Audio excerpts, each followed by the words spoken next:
question justement. Merci d'être avec nous Stéphane Layani, vous êtes président du marché de Rungis, donc vous nourrissez une bonne partie de la France et peut-être même du monde, et vous êtes auteur d'un livre qui s'appelle Le Monde a faim justement. Vous nous confirmez, mon cher Stéphane Layani, que les Français dans les sondages disent toujours oui, il faut manger de saison, et en vrai, tout le monde a envie de manger des tomates, quel que soit le moment de l'année, non ? Moi, je pense qu'il y a un vrai divorce entre ce que les gens disent et ce qu'ils font.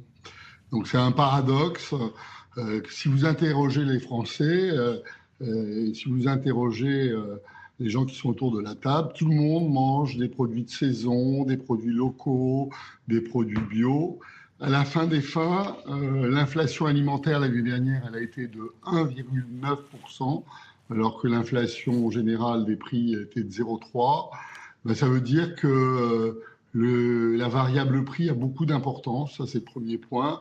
Et deuxième point, les gens ne sont pas forcément prêts à se discipliner dans leur assiette. Mais vous, par exemple, à Rungis, d'éducation. À Rungis, vous êtes obligé de vous conformer à la demande. Donc, vous vendez des produits en sachant pertinemment qu'ils ne sont pas de saison, mais il y a une demande pour ce type de produit et qui coûte souvent plus cher en plus.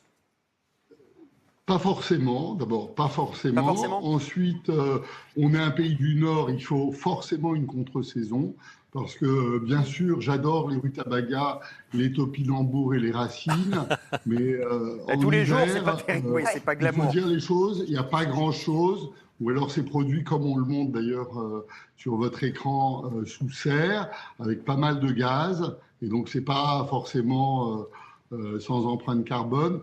Donc moi je pense qu'effectivement il faut vraiment frapper sur l'éducation à l'alimentation dès le plus jeune âge, réapprendre aux gens ce qu'est la saisonnalité, et ensuite les gens ont le droit de se faire plaisir, ils votent avec leurs pieds, et bien sûr si actuellement les gens veulent manger des Pokéballs, il faut des mangues, il faut des avocats, il faut des... Et oui, on est bien obligé de s'adapter aux envies de consommation.